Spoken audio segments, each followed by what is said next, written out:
ఈరోజు మనం ద్విత్వాక్షరము అంటే ఏమిటి, ద్విత్వాక్షరాలు ఏ విధంగా ఏర్పడతాయి, ద్విత్వాక్షర గుణింతం ఏ విధంగా ఏర్పడుతుంది, అలాగే ద్విత్వాక్షర పదాలు అంటే ఏమిటి ఈరోజు ఈ వీడియోలో మనం తెలుసుకుందాం. ఓకేనమ్మా? ద్విత్వాక్షరం అంటే ఏమిటి? ద్విత్వాక్షరం అంటే ఏమిటి? ఒక హల్లు క్రింద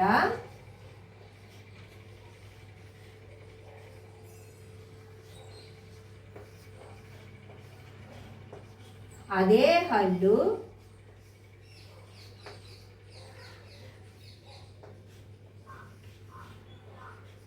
ఒత్తుగా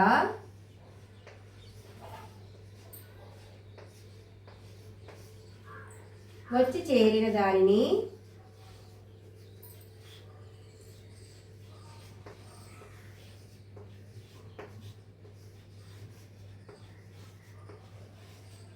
ద్విత్వాక్షరము అని అంటారు.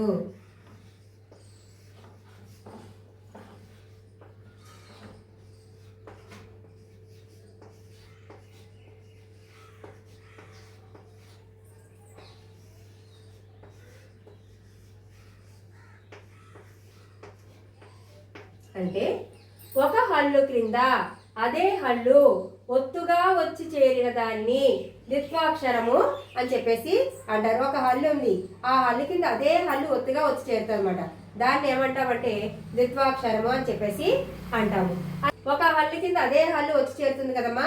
ఈ రెండు హల్లులకి కూడా మళ్ళీ గుణింత గుర్తులు అనేవి చేరడం జరుగుతుంది. అది ఏంటో చూద్దాం. ఉదాహరణ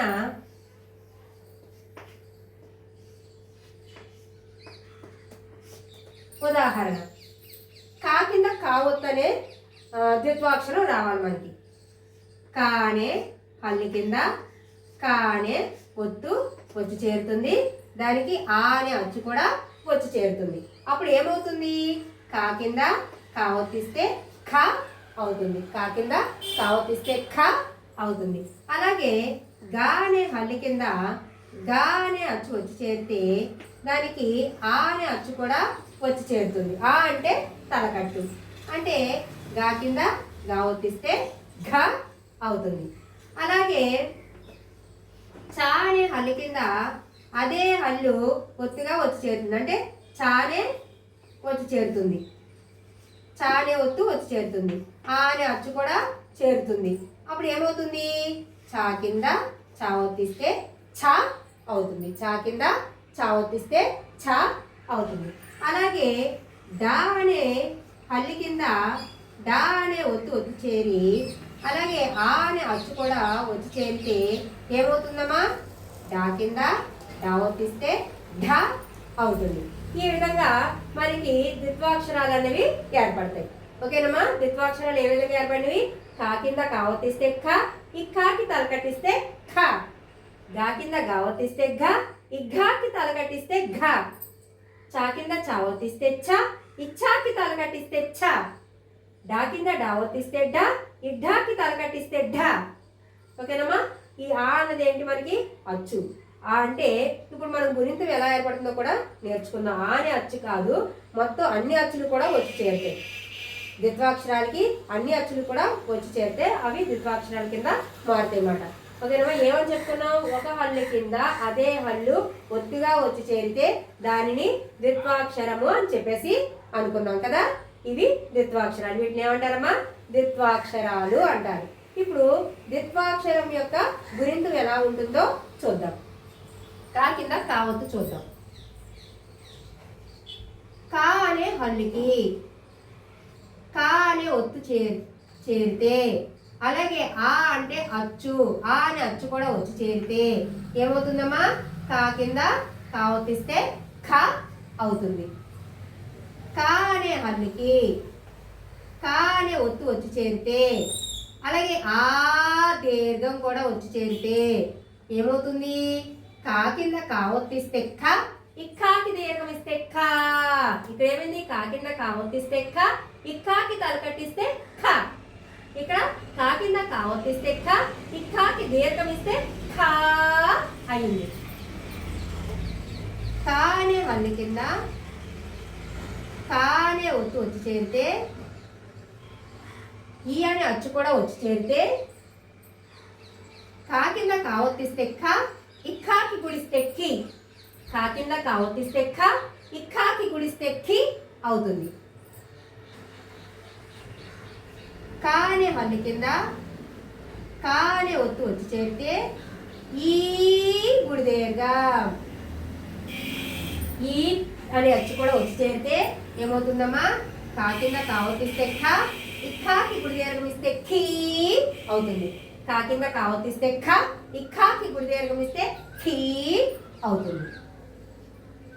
కా అనే హల్లు కింద కా అనే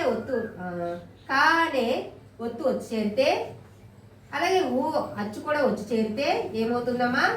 కా కింద కావొత్తిస్తే ఖ, ఇక్కాకి కొమ్మిస్తే ఖు అవుతుంది. కా కింద కావొత్తిస్తే ఖ, ఇక్కాకి కొమ్మిస్తే ఖు అవుతుంది.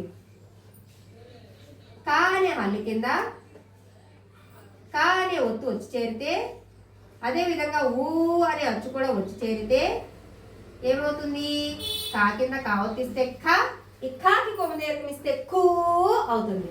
కా కింద కావొత్తిస్తే ఖ, ఇక్కాకి కొమ్ము దీర్ఘం ఇస్తే ఖూ అవుతుంది. కా అనే హల్లు కింద కా అనే ఒత్తు వచ్చి చేరితే, దానికి అరు రుత్వం కూడా వచ్చి చేరితే ఏమవుతుంది? కా కింద కావొత్తిస్తే ఖ, ఇక్కాకి రుత్వం ఇస్తే క్రు అవుతుంది. కా కింద కావొత్తిస్తే ఖ, ఇక్కాకి రుత్వం ఇస్తే క్రు అవుతుంది. కా అనే హల్లు కింద కా అనే ఒత్తు వచ్చి చేరితే, అలాగే అరు అనే అచ్చు కూడా వచ్చి చేరితే ఏమవుతుంది? కా కింద కావొత్తిస్తే ఖ, ఇక్కాకి రుత్వ దీర్ఘం ఇస్తే క్రూ అవుతుంది. కా కింద కావొత్తిస్తే ఖ, ఇక్కాకి రుత్వ దీర్ఘం ఇస్తే క్రూ అవుతుంది. కా అనే హల్లు కింద కా అనే అచ్చు వచ్చి చేరితే, ఏ అనే అచ్చు కూడా వచ్చి చేరితే ఏమవుతుందమ్మా? కా కింద కావొత్తిస్తే ఖ, ఇక్కాకి యాతం ఇస్తే ఖే అవుతుంది. కా కింద కావొత్తిస్తే ఖ, ఇక్కాకి యాతం ఇస్తే ఖే అవుతుంది. తర్వాత కా అనే హల్లు కింద కా అనే అచ్చు వచ్చి చేరితే, దానికి మళ్ళీ ఏ అనే అక్షరం ఏ అనే అచ్చు కూడా వచ్చి చేరితే ఖాకి కా కింద కావొత్తిస్తే ఖ, ఇక్కాకి ఏ తొమిస్తే ఖే అవుతుంది. కా కింద కావొత్తిస్తే ఖ, ఇక్కాకి ఏ తొమిస్తే ఖే అవుతుంది. కా అనే హల్లు కింద కా అనే ఒత్తు వచ్చి చేరితే, తర్వాత ఐ అనే అచ్చు కూడా వచ్చి చేరితే ఏమవుతుంది? ఖాకి ఐ తొమిస్తే ఖై అవుతుంది. ఖాకి ఐ తొమిస్తే ఖై అవుతుంది. కా కింద కావొత్తిస్తే ఖ, ఇక్కాకి ఐ తొమిస్తే ఖై. కా అనే హల్లు కింద కా అనే ఒత్తు వచ్చి చేరితే, దానికి ఓ అనే అచ్చు కూడా వచ్చి చేరితే కా కింద కావొత్తిస్తే ఖ, ఇక్కాకి ఓ తొమిస్తే ఖో అవుతుంది. కా కింద కావొత్తిస్తే ఖ, ఇక్కాకి ఓ తొమిస్తే ఖో అవుతుంది. కా అనే హల్లుకి కా అనే ఒత్తు వచ్చి చేరితే, దానికి ఓ అనే అచ్చు కూడా వచ్చి చేరితే ఏమవుతుందమ్మా? ఖో అవుతుంది. అలాగా కా కింద కావొత్తిస్తే ఖ, ఇక్కాకి ఓ తొమిస్తే ఖో అవుతుంది. కా అనే హల్లుకి కా అనే ఒత్తు వచ్చి చేరితే, దానికి అవ్వ అనే అచ్చు కూడా వచ్చి చేరితే ఏమవుతుంది? కా కింద కావొత్తిస్తే ఖ, ఇక్కాకి ఔ తొమిస్తే ఖౌ అవుతుంది. కా కింద కావొత్తిస్తే ఖ, ఇక్కాకి ఔ తొమిస్తే ఖౌ అవుతుంది. కా అనే హల్లుకి కా అనే ఒత్తు వచ్చి చేరితే, సున్నా అనే అమ్మనే అచ్చు కూడా వచ్చి చేరితే ఏమవుతుంది? కా కింద కావొత్తిస్తే ఖ, ఇక్కాకి సున్నా పడితే ఖం అవుతుంది. కా కింద కావొత్తిస్తే ఖ, ఇక్కాకి సున్నా పడితే ఖం అవుతుంది. కా అనే హల్లు కింద కా అనే ఒత్తు వచ్చి చేరితే, దానికి అహ అనే అక్షరం కూడా వచ్చి చేరితే ఏమవుతుందమ్మా? ఖహ ఏమవుతుంది? ఖహ. కా కింద కావొత్తిస్తే ఖ, ఇక్కాకి విసర్గ ఇస్తే ఖహ. ఓకేనమ్మా? ఈ విధంగా మనకి ద్విత్వాక్షర గుణింతం అనేది ఏర్పడుతుంది.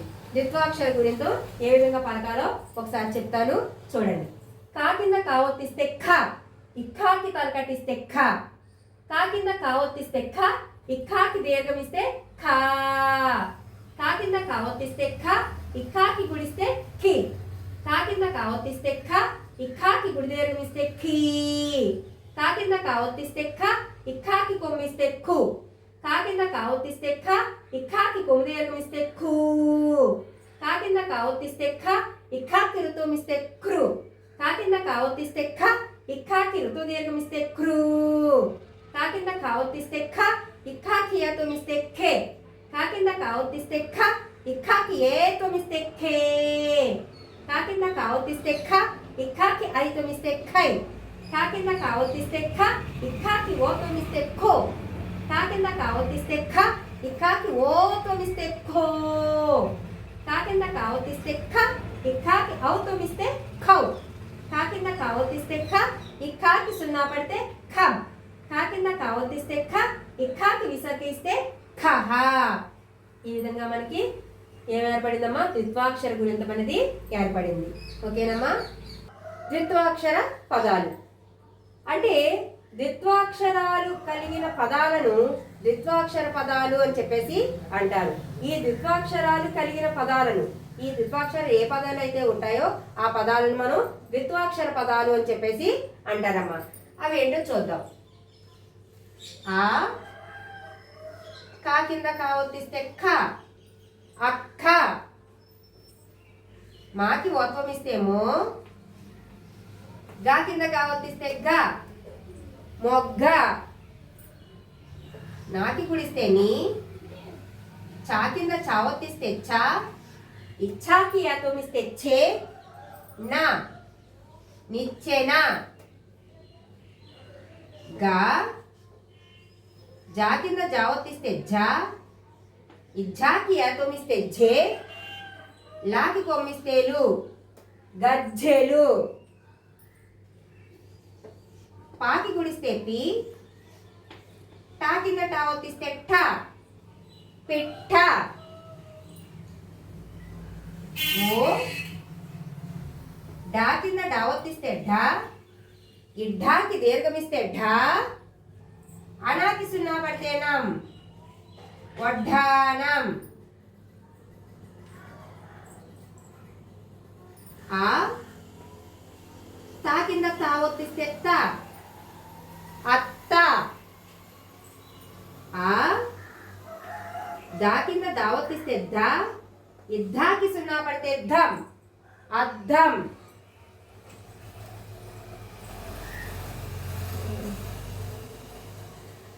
ఆ, నా కింద నావొత్తిస్తే నా, ఇన్నాకి సున్నా పడితే నం, అన్నం. కా, పా కింద పావొత్తిస్తే ప, కప్ప. ఆ, బా కింద బావొత్తిస్తే భ, ఇబ్బాకి దీర్ఘమిస్తే భా, యాకి గుడిస్తే ఈ, అబ్బాయి. ఆ, మా కింద మావొత్తిస్తే మా కింద మావొత్తిస్తే మా, అమ్మమ్మ.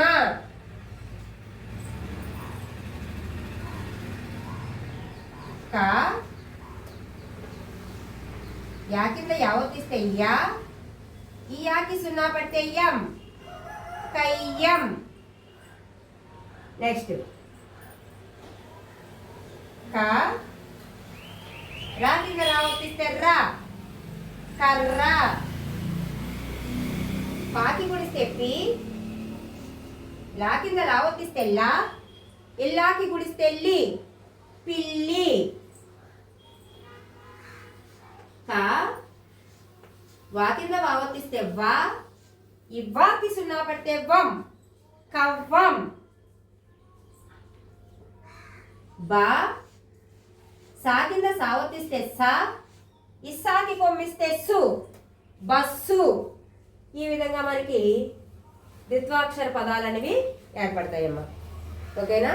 ద్విత్వాక్షరం అంటే ఏమిటో తెలుసుకున్నాం, ద్విత్వాక్షరాలు ఎలా ఏర్పడతాయో తెలుసుకున్నాం, అలాగే ద్విత్వాక్షర పదాలు ఎలా చదవాలనేది కూడా మనం ద్విత్వాక్షర పదాలు అంటే ఏమిటి, ద్విత్వాక్షరాలు ఎలా చదవాలనే దాని గురించి తెలుసుకున్నాం.